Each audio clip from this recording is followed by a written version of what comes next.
అందరికీ నమస్కారం. అందరికీ వెనిస్ కిచెన్కి స్వాగతం. ఇప్పుడు నేను చేయబోయేది నెల్లూరు కోడి పులుసు. దీనికి కావాల్సిన ఇంగ్రీడియంట్స్ చూద్దాం. దీనికి నాటుకోడి కానీ లేకపోతే బ్రాయిలర్ ఏ చికెన్ అయినా బాగుంటుందండి. ఆ చికెన్ నేను 1 కిలో చికెన్ తీసుకుని దాన్ని అల్లం వెల్లుల్లి పేస్ట్, కారం, పసుపు, ఉప్పు వేసి మ్యారినేట్ చేసి పెట్టాను. అలాగే కొంచెం చింతపండు నానబెట్టాను. ఒక నిమ్మకాయ సైజ్ చింతపండు నానబెట్టుకోండి. కొత్తిమీర, కరివేపాకు, ఒక 4 ఎండుమిర్చి, ఒక పచ్చిమిర్చి, ఒక పెద్ద సైజు ఉల్లిపాయ అండి తీసుకోవాలి. ఈ చికెన్ ఇప్పుడు మసాలా చూద్దామండి. 1 టీ స్పూన్ తీసుకుని దాంతో 2 టీ స్పూన్ ధనియాలు వేసుకోవాలి. అలాగే ఒక 1/2 టీ స్పూన్ జీలకర్ర వేసుకోవాలండి. ఒక 1/2 టీ స్పూన్ ఇంట్లో చేసుకుని గరం మసాలా కానీ చికెన్ మసాలా ఏదైనా సరే ఒక 1/2 టీ స్పూన్ మసాలా వేసుకోవాలి.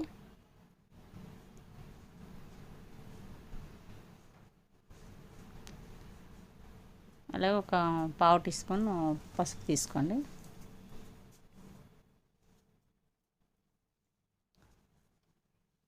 కారం 1 టీ స్పూన్. అంటే మనం ఆల్రెడీ పచ్చిమిరకాయలు ఎండుమిరకాయలు వేస్తున్నాం కాబట్టి కారం తగ్గించి తీసుకున్నాం. కావాలంటే కొంచెం ఎక్కువ కూడా వేసుకోవచ్చు, మన ఇష్టం. మీకు కారం కావాలంటే ఎక్కువ వేసుకోవచ్చు. ఇది దీనికి మసాలా అండి.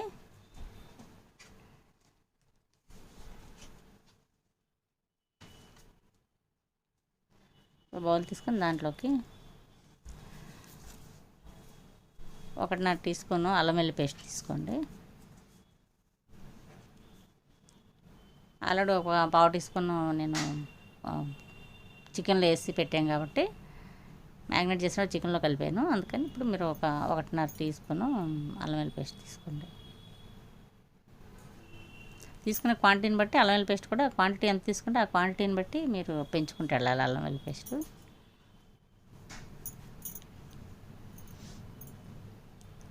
దీనికి ఆయిల్ అండి. ఇది మీరు నువ్వుల నూనె కానీ లేదా వేరుశనగ నూనె కానీ తీసుకోవచ్చు. అది 2 మిక్స్ చేసుకొని వేసుకున్నా కూడా బాగుంటుంది. ఇప్పుడు మిక్సీలోని ఉల్లిపాయ ఉంది కదా, దాన్ని పెద్ద ముక్కలుగా చేసుకొని కట్ చేసి వేసుకోండి. చిన్న సైజు 2 ఉల్లిపాయలు తీసుకోండి. అలాగే ఎండుమిర్చి వేసుకోండి. మనం ముందు తీసి పెట్టిన మసాలా అంతా అందులో వేసేయాలి. ఒక 1/2 టీ స్పూన్ అల్లం వెల్లుల్లి పేస్ట్ వేసుకోండి ఇందులోని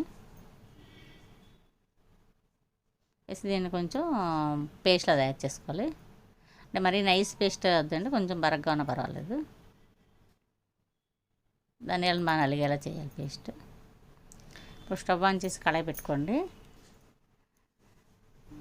స్టవ్ ఎప్పుడు మీడియం ఫ్లేమ్లోనే పెట్టుకోవాలండి.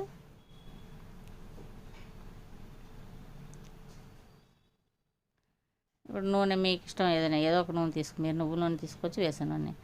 వేరే ఏ నూనె అయినా టేస్ట్గా ఉంటుంది, కాకపోతే నువ్వుల నూనె బాగా టేస్ట్ వస్తుంది దీనికి. నేను నువ్వుల నూనె తీసుకున్నాను. ఒక 4-5 టేబుల్ స్పూన్లు నువ్వుల నూనె వేసుకోవాలండి.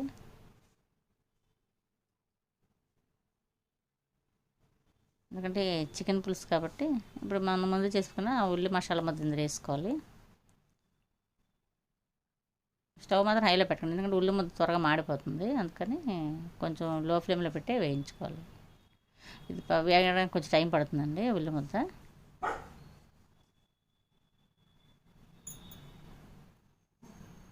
అది కలుపుతూనే ఉండాలండి. మీకు ముక్కలే త్వరగా మాడగానే ఉల్లి ముద్ద త్వరగా మాడిపోతుంది. అందులో ధనియాలన్నీ వేసి చేస్తే ధనియాలు పేస్ట్ వేసి చేసేసినప్పుడు కూడా కొంచెం తొందరగా మాడడానికి అవకాశం ఉంటుంది. అందుకని చూసుకోండి. ఉప్పు వేసుకోండి, కొంచెం ఉప్పు వేస్తే కొంచెం త్వరగా వేగుతుంది.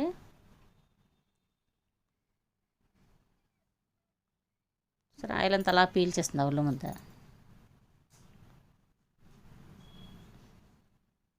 అలానే మీరు మళ్ళీ ఆయిల్ వేయక్కర్లేదండి, ఆయిలే సరిపోతుంది. కొంచెం మూత పెట్టుకొని వేగనివ్వండి.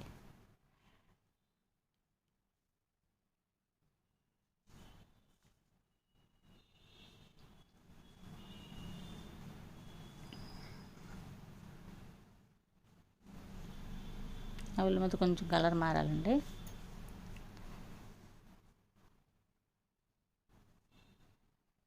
ఇప్పుడు కొంచెం కొత్తిమీర వేసుకోండి.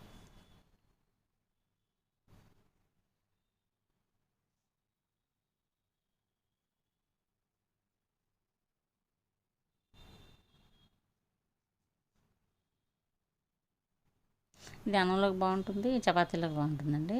చాలా రుచిగా ఉంటుంది. మన ఇడ్లీలో కూడా తినొచ్చు.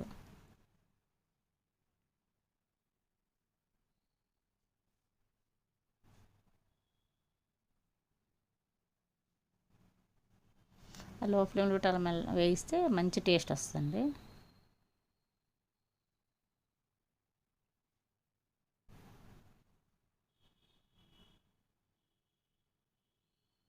కలర్ మారింది కదా ఇప్పుడు. చూడండి, బాగా కలర్ మారింది, బాగా వేగింది. ఇప్పుడు చికెన్ వేసేసుకోండి.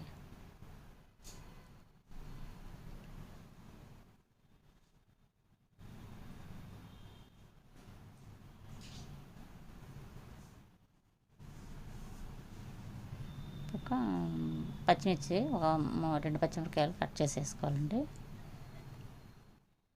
కొంచెం పావు టీ స్పూన్ పసుపు వేసుకోండి.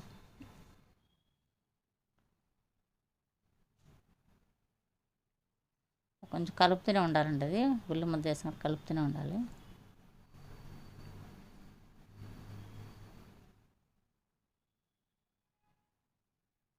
సరే, బాగా వేగిపోయింది. ఒక్కసారి కొంచెం మూత పెట్టండి. మూత పెట్టి ఒక 2 నిమిషాల నుంచి మళ్ళీ తీసి ఒకసారి కలుపుకోండి బాగా. ఇప్పుడు నీళ్ళు పోసుకోవాలండి. ఆ చికెన్ పెట్టాం కదా మ్యాగ్నెట్, ఆ గిన్నెలో కొంచెం నీళ్ళు వేసి పోసుకోండి.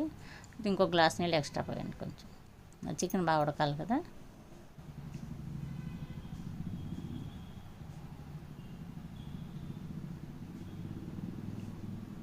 ఇది బాగా ఉడకనివ్వాలండి ముందు.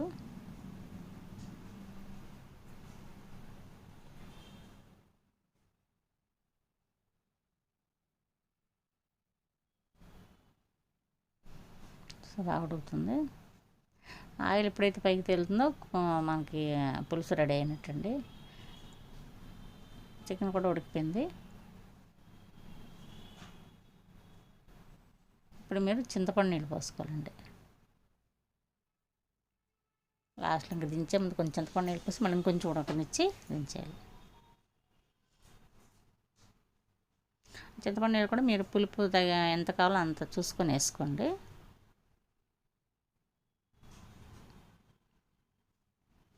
కొంచెంసేపు మూత పెట్టి ఒక 2 మినిట్స్ పెట్టి తీసేయండి. బాగా ఉడికిపోయిందండి. ఇప్పుడు కొంచెం కొత్తిమీర, కరివేపాకు వేసుకోండి. కొత్తిమీర పులుసు కొంచెం కొత్తిమీర ఎక్కువ వేసుకుంటే టేస్ట్ బాగుంటుంది.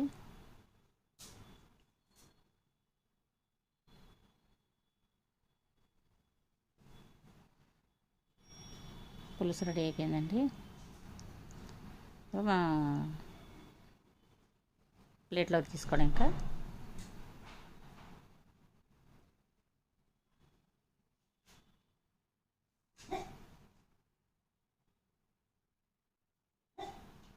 పులుసు రెడీ అయిపోయింది, నెల్లూరు కోడి పులుసు.